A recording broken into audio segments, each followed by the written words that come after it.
What's up, everybody? Gary here, saferwholesale.com, and today we're doing a little requested video for the assembly. Now, this is going to be a very quick video here, just so you guys and gals can get a great idea of how and what needs to be assembled. Matt, let's go. Let's talk about it.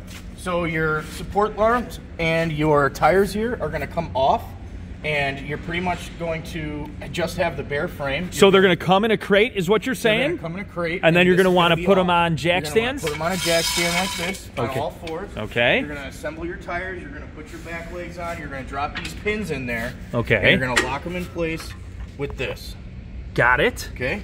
Next. Now that's the front and the back. Front and the back. What about these tires? Are they already? Everything's already on there and assembled. Wonderful. You're just putting this on there. Your hydraulic arms, which are going to be 1, 2, 3, and 4 underneath here. So you're going to take your hydraulic arm. It's going to be pretty clear on which ones go where. Now I see that this is not connected. This piece right here. So that's going to be next. Okay. So you're going to install your hydraulic arm under here. That's going to be those 2 pins. You're going to drop them in and lock them in place like this. Okay. Next, you're going to take your Tuff lift arm, and you're going to take this bolt out here, which is going to be your castle nut. You're going to pull that out. You're going to put this arm in there, and you're going to insert this bolt and tighten this down, and then you're going to put the pin in and lock it in place. Okay. Next, you're going to take your hydraulic arm here, and you're going to install it here by installing. Now these are already connected? Already connected and on here. Okay. You're going to put this pin through, which is going to be a greaser pin, and you have to make sure you put that grease fitting in the pin also, as you can see here. Okay. Next, you're going to take the hydraulic arm, which you should be able to pull it out because there's not hydraulic fluid in the machine when you first get it. You're going to install that the same size as you did here, making sure you insert the grease fitting there. Now you're locked in. You're also going to want to make sure that you put your washers in between both sides here. That's going to stop the play in the hydraulic arm. Next, you're going to install this hydraulic arm the same way you installed this one. Okay. Except these are going to be pins, and they're not going to have grease fittings on. So let me ask you this. Obviously, this pin is not in, in there. You can put some, washers in there, I assume? Yes. That's going to be the play. Gotcha. And then, so what do? This side first or this side first? So you do this one first. So this is one. And then you're going to leave this uninstalled, and you're going to take your next Tuff lift arm, and you're going to install it right here. Gotcha.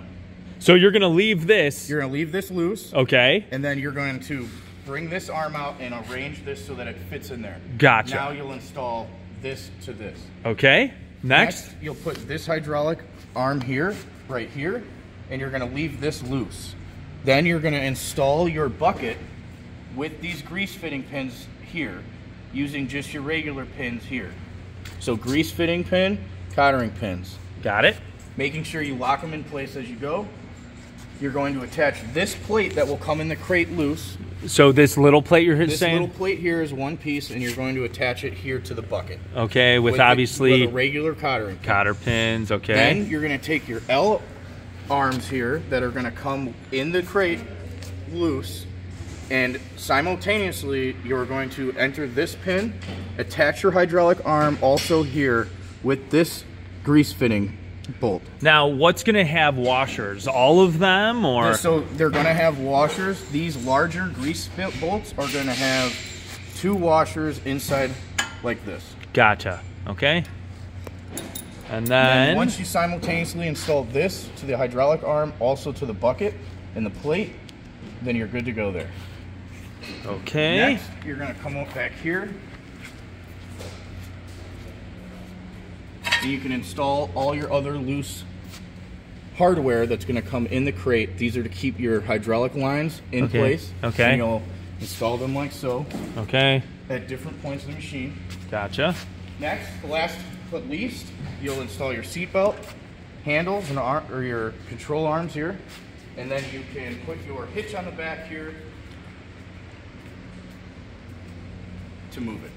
Got it. Okay. So couple more things, because everyone's going to ask. Obviously, this one here, it is a Briggs & Stratton engine. Now, is this engine, it's 13.5 horse, is this installed. Yep, everything on here is going to be good to go and installed. Okay, so you've got your belts already, everything's intact. The last thing you're going to want to do before you can start your machine is, so your positive is already going to be hooked up to your solenoid here as so. Okay. Then you're going to take your negative here and you're going to grind it, or you're going to ground it to this bolt right here. Okay.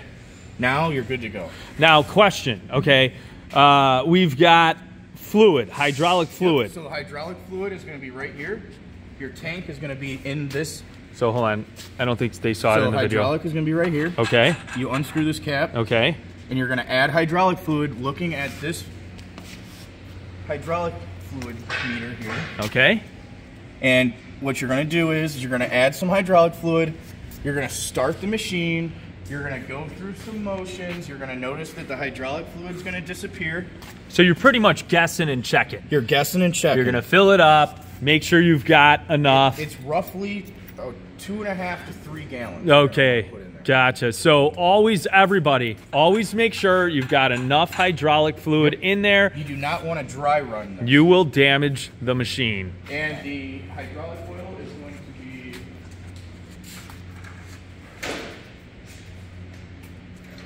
ISO AW46. ISO AW46 is the hydraulic oil that we used. Any other questions? Any other things to go over, Matt?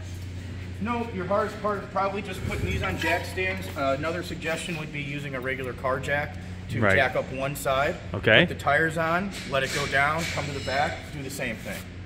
Okay. Easier for 1 to 2 people. Seems pretty easy. I mean, it might take a little bit of time, but...